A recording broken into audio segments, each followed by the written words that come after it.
Hello, hello, hello, everyone. Welcome to the show. Welcome to StreamYard Spotlight.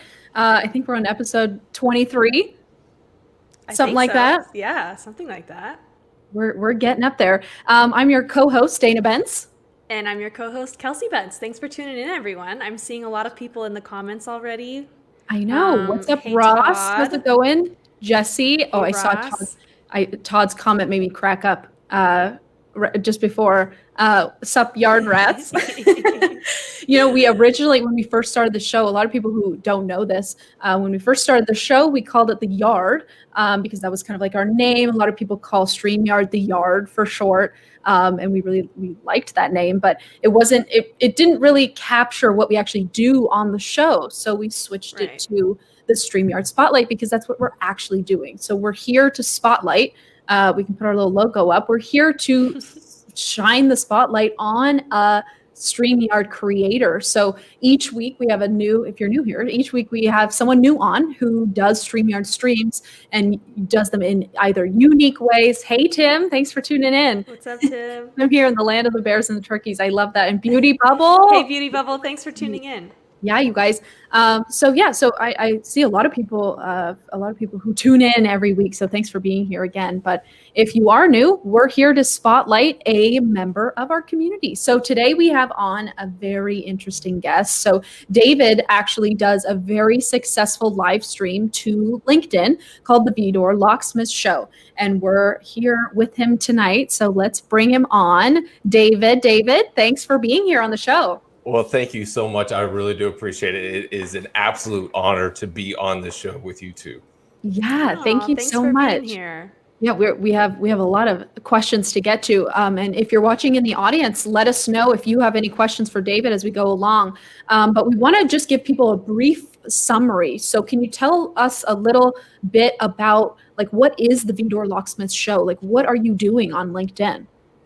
So the Vidor Locksmith Show is a oil and gas centric show where I bring on guests from within the industry to be able to either talk about their journey and their path that they've taken in the oil and gas industry, as well as we do some technical content where we bring on some guests that are absolute legends in our industry who can come on and be able to present very technical deep presentations to be able to give the audience out there something to where they can take away some action items and be able to learn some new things that they may not have either known before or be able to implement new things within their organization. Cool. Yeah, Very that's cool. super neat. And you have a guest on every single week, right? It's a new guest each week. They're new that week. Some of my guests have been repeat guests. Obviously go with what works. So we'll bring on Fred Dupriest is one of the guests that we've had on multiple times. He's already slated to be able to come on again. He's the former chief drilling engineer at ExxonMobil and is an absolute wealth of knowledge to our industry and to multiple other industries. You don't get that high ranking at ExxonMobil without being a very smart and intelligent individual. Right. Yeah. So one of the interesting things that I really like about your show is you utilize a feature of StreamYard that a lot of people don't use very often, and that's the screen share feature, the sharing a presentation feature of StreamYard. So can you tell us a little bit about how you have used that feature? And I know you use it often in your show. So one of the most recent times that we used it, and it was an absolutely huge success, is I'm on the board of directors for an industry organization called the IADD, International Association of Directional Drilling. And because of COVID and all of the cabin fever crisis of 2020 that's taken place, we really, the board group had to be able to kind of step outside of our normal box, where a lot of our events in the past were just like, bringing people together, and networking was always like the number one rated thing. And number two was, the new technology or the presentations and stuff like that. But number one was always networking. So we already had a really big uphill battle against us as far as what was taking place this year.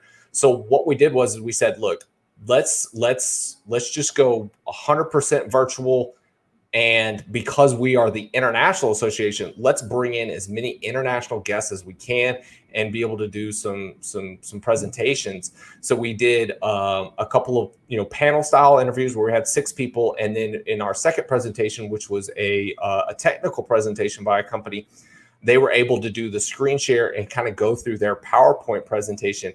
In that event, we hit in total 460 viewers in real time. And we actually found out what the max live stream is for LinkedIn, because we went for 4.5 hours straight, and we were able to keep. So it was funny because like we still had 150 something people on LinkedIn watching when the LinkedIn live cast like stopped at the 4-hour mark, and we still had 30 minutes to go. And then you can see on our YouTube numbers, like everything kind of like bumps up a little bit. We didn't have 100% conversion, but we did have a conversion of everybody kind of jumping over there. So being able to do these technical presentations and allowing people to be able to share their screen and kind of walk through what the PowerPoint is, or what whatever the product is, or whatever it is they want to be able to show. It was absolutely amazing for us to be able to use StreamYard and be able to get that international audience together on that day. That's really incredible. And so, David, you work in the oil and gas industry, is that right? Yes, I do. And your stream is for other people who are also in that same industry to sort of like share and connect with other people. Is that sort of the goal? Yes, I'm a big fan of anybody that's watching the show to be able to interact in the comments. I always try to be able to give them something, but at the same time, if somebody's coming on my show and I'm saying, look, if you've got coworkers, if you got bosses, if you got employees, get them in the comment section, get them answering the questions that we don't have time on the show to be able to address. Because I mean, in some of my shows, we'll get 600 comments. And we could, and it could be can't go through all those. It could be a 2-hour show, but that's the reason why, like, we see that there's a need for these experts and these subject matter experts to be on the show, to be able to answer questions, because people have a lot of questions that they want answered. And there's not a lot of places you can go. Like, this isn't the fitness industry, right? Like, where there's a gazillion opinions on YouTube, Instagram, and Facebook. This is oil and gas. It's a worldwide industry, but it's a very, very small community per se versus other industries. So there's a handful of experts in any one particular vertical, and those are the people that we're trying to bring on and give that opportunity for all those questions and all the comments. And it's an amazing time to be able to see all of that be able to take place. And obviously StreamYard helps out immensely with us being able to do that. Other platforms I used in the past, we couldn't do what we're doing now. Wow. Yeah, that's pretty neat. And I also love, one of my favorite parts about StreamYard is the ability to interact with your viewers, because those are people who are showing up for you each week, tuning into your show. They're contributing by asking their questions. Like Tim's tuning in every week, and this is a great question, Tim. So David, are you the first live streamer in the oil and gas industry? I do believe so. Like, I'm not going to personally take that title, and because the oil and gas industry is really, really bad about like saying, oh, I was the first person to do this, or I was the first person to do this. And it's like, well, I've met, like, you're the 10th person to say you're the first to do that. So that seems kind of weird. Like, not all 10 of you were on that rig site. So I tend to stay away from those kinds of things. But I do know that I was the first LinkedIn Live person in the energy, oil and gas, drilling industry. I was the first one on LinkedIn Live, just because I know that I was within that first group that got approved, the first public group that got approved to be able to go on LinkedIn. From the numbers I know, I was within the first 50 that were allowed to be able to stream.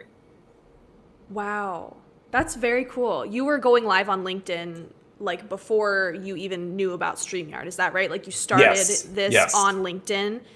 And then can you talk a little bit about like what your transition was like from streaming directly on LinkedIn Live, like when it first came out, and then sort of transitioning to StreamYard? So when they first did it, one of the, LinkedIn had their whole, their idea and philosophy behind it, and talking to other people in the industry, like the streaming industry, I should say, not oil and gas. The thought process there was for them is like, one, LinkedIn's supposed to be a professional site. Two, they had a very small team that was working on that project. So there were some like hurdles there for them. So like obviously LinkedIn doesn't have its own embedded live streaming, right? You still have to use a third-party software. And so some of the, I guess conspiracy theory behind it is like it made it more difficult. So you had to be serious about it, right? You couldn't just jump on your phone, go live and be like, this is what I ate for lunch, buy my product, right? It was more of you had to do something, which now with stories you kind of can do. So when we first started, one of the programs that you could use was another competitive product. I won't say their name because this is y'all show. And so we started using that one, and it's a very professional, it's a very built out program. But at the same time, like if you just want to go live in the moment and you want to bring on a guest and you just want to go for it, like it was not the software to be using. And so that was one of the big reasons why I ended up switching, because during COVID, it became one of these things. Instead of having people come to my studio here in my office, and I had a completely built out studio. I spent over $2,000 in soundproofing equipment and lighting. We had everything set up. It was a legit studio. And so the problem became for COVID is like people can't come here, and I can't always wait on my assistant, my director to be able to come in. My mom, for everybody who's watching, Rebecca Cunningham, Red Flower Media.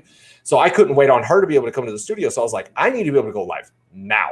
Like, I do not want to wait. And I was like, what can I use? And so I went back to the LinkedIn list and I was like, okay, what softwares can I use?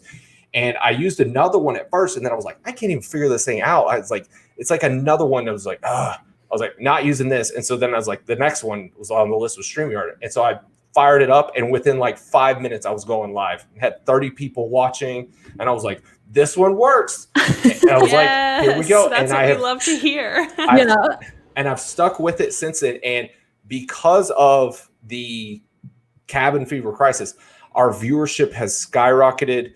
I have consulted with probably at least 6 other organizations who have started using StreamYard. And of course, they started using StreamYard before I had an affiliate link and could be like, make a little side hustle off of it. But there are several other companies that I know that like followed suit, and, they brought me in and they're like, hey, how do we do this? What do we need to do? What's important? What's not? And I was like, look, grab StreamYard, just go with that, do this, so it's been a very fun process. And I have to say, now being the show host, being the director and doing all of this, StreamYard is what makes it possible for that to happen. If I was using some of the other softwares that I was using before, I would either have to get somebody to direct or I would have to step off. I couldn't be the on-camera talent that I kind of want to be. Nobody tunes in for me, but I still want to be able to have my face, my name, my brand there. Yeah, that makes sense. I wouldn't be able to do it with some of the other systems that are out there. We have another great question from Dawn. Dawn, thanks for asking this question. How easy is screen sharing to use, David?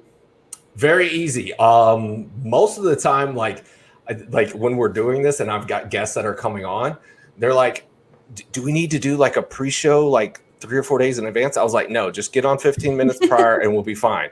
And they're like, are you sure? Prep. Like, can we do that? And I'm like, no, like just get on your computer. I can like, there's a thing down at the bottom that says share screen. You click that and you go click, click, click, boom, done. It's back up on the screen. It's just that easy. So like, people don't believe me when I'm like, no, it's easy. Don't worry about it. And they're like, no, let's do the thing before. And I'm like, all right, we go through and we do it. And they're like, oh, that was easy. I was like, all right, can I go back to doing my other stuff I need to do today? So yeah, that's so true. We have another question here from Beauty Bubble. Beauty Bubble, thanks for tuning in. So she asks, as the industry is impacted by the weather, are you supporting the community in updates as with Hurricane Delta? So I don't know if your show is really about updates. Are you talking about kind of like news at all in the show? Or is it more like industry specific knowledge basically, or education? So there have been times where I go live randomly, like it's not scheduled as far as my show. So, and I actually have people within my industry starting to reach out to me and they're like, hey, look, we're going to make this announcement like next Thursday. Could you help us out with the announcement? And like some people want me to just make a LinkedIn post that says, hey, breaking news, blah, blah, blah, blah. This just happened. It's kind of like a PR move. I'm almost like a news channel or a media outlet now for my industry. Okay. But I've also had times where I'm like, look, let's go live. Let's just fire it up, grab your phone, whatever, and let's just go tell the industry about what's happening. So there are times that I do those kind of like news or press releases for companies. And that's the most exciting thing for me. And it's funny because like I'll have some company come to me and they're like, hey, let's do this thing. And I was like, didn't y'all post that yesterday? And they're like, yeah. I was like, okay, that's old news. I'm not doing it. I was like, I don't take seconds. I was like, it's not going to be leftover. If it's leftovers, I don't want it. I want fresh off the grill kind of stuff. So yeah. I love this question from Ross. Ross, thanks for tuning in. David, how has engagement on LinkedIn Live changed since you first started live streaming on LinkedIn? Great question. This is an absolutely amazing question. And I think the show's going to go longer than 20 minutes again. And so I'll stay on and answer all the questions. These two will make me stop. So, but if anybody has any other questions, feel free to connect with me on LinkedIn. I'll be happy to answer. So real quick with this one, when I first started, LinkedIn did a really good job. And I've seen this with multiple other companies that have 130,000 followers or 500,000 followers on LinkedIn. Their first live stream is always like the biggest hit. They get the most people watching. I think LinkedIn really pushes your very first live stream really, really well as far as to your audience, to your number of your connections. After that, it kind of fades over time. And then plus also people kind of stop watching. And also LinkedIn Live is still a new feature. There's still a lot of people that use LinkedIn that have not ever seen that. So the engagement in the very beginning, the very first show went really well. After that, it was like a slump for a while. Like we were still getting good numbers as far as viewership, but the engagement of the audience took time to be able to learn. And it's not until now that I see people being like commenting and getting in the comment section. And that's also built up upon who your audience is. As your audience begins to grow, you'll start to get followers to your show. So, the first week, maybe 100 people tune in, but only 5 of those people that tune into your very first show are going to be consistent, over time. So after, 6 or 7, 8 months, you've built that 5 every single time. And so now you're up to like 100 people that if they tune in, they're going to comment. And so that's kind of where we've gotten to. There were points in time where I was like, literally this shirt right here, we were giving away these shirts. I was begging people if we got 25 comments in an hour-long show with an industry expert, I was like, I will give you a shirt. I just want great idea. Yeah, that is a great idea. All I wanted. And now we're hitting like 600 and I'm like, I can't keep up with the comments. I'll give you a shirt if you comment less. I had one of my guests that's coming on the show in about a month, and he was like, you skipped my question last week. I was like, I didn't skip your question. He was like, you had this one, this one, and then you skipped it. Why did you do that, David? Why did you skip my question? I was like, I didn't, Graham. I didn't. He was like, you did that on purpose. I was like, So now we're getting to the point where like I can't even keep up with all of it. So yeah, that's so neat. That's how it's changed. I hope that answers the question. Yeah, I think so. Yeah. So I know we like to keep this show short and we're almost out of time, but what I really do want to show is one of your intro videos that you play to start your, I think it's the show that the intro that starts. It's my other pre-recorded show. And I just have to say this real quick. Renee Small is in the comments right now. Yes, she's going live 31 days in a row here in the month of October. She's doing Cybersecurity Awareness Month. Go follow her. She is doing an absolute marathon and deserves like 100% of her respect. She tuned into the show the other night, so I just want to give her a shout out. She's awesome. Yeah, shout out to Renee. I can't believe she's streaming every single day. I know, that's next level. She needs to be on the show. She's an absolute legend in my eyes. Yes, we love that. We're gonna have her on the show. Renee, thanks for tuning in. Oh, and she just said, I love the idea of giveaways for engagement. I'm in day 9 of going live for 31 days. Oh my gosh, go Renee! Keep going. Yeah. Oh, I think it's so fun. Okay, so which intro video is this for? So for my industry, there's a lot of things that get manufactured, and I'm a huge fan of the How It's Made show, like the Discovery thing that's been on forever, and those guys are absolute genius in that show. And so I wanted to create something similar for a lot of the products that are manufactured in my business or in my industry. And so we came up with How It's Done. And so the intro is actually created by my mom, Red Flyer Media. And yeah. Cool. Let's roll the clip.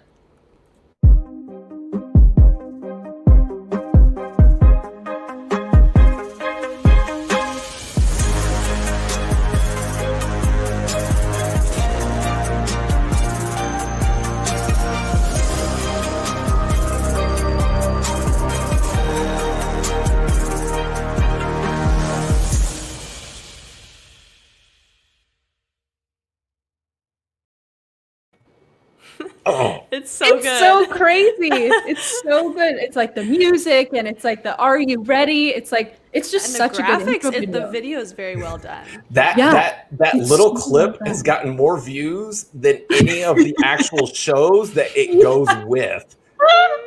Everybody's like, "Oh, I love this intro," and I was telling the ladies before the show, like, the night that was made, I played it on my phone so many times. My girlfriend was like, "I like it, it's great, but are you gonna stop at any point in time?" So then I put in my headphones to be able to listen to it, then, so she didn't have to hear. Long.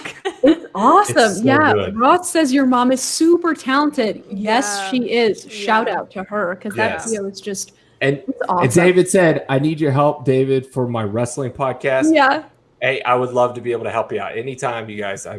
Any of my information that I've learned, because trust me, go back and watch my episodes. I have made all the mistakes, and I bear them live, and I have no problem with it.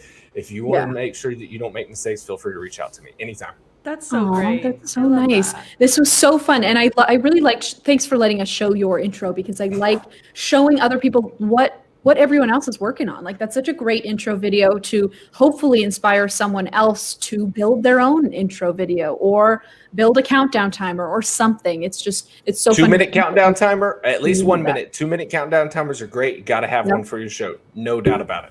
Yes. Nice. Good tips. Well, David, thank you so much for being on the show. It was such a pleasure having you.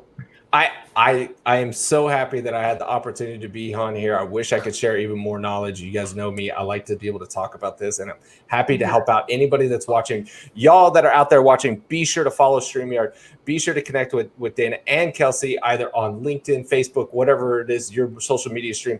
These two are absolute geniuses, and they are helping you grow your business. Aw, thanks, David. Well, ditto that. Ditto to you. Thanks for being on the show. You've been so helpful. Much. Take care. Oh, what a fun guest. He has so much energy, and I just love how stoked he is about streaming. And so much knowledge, too. It's really great. Yeah, all his tips on LinkedIn. So, okay, I didn't bring this up when he was on the show, but here's his LinkedIn. You can probably just type in David Gibson, and he's probably the first one that comes up on LinkedIn. But connect with him there. That's the best place to reach him and to see the show. But that about does it for this week. Kels, we'll see you next week. See you next week. Thanks everyone for tuning in. In. Bye.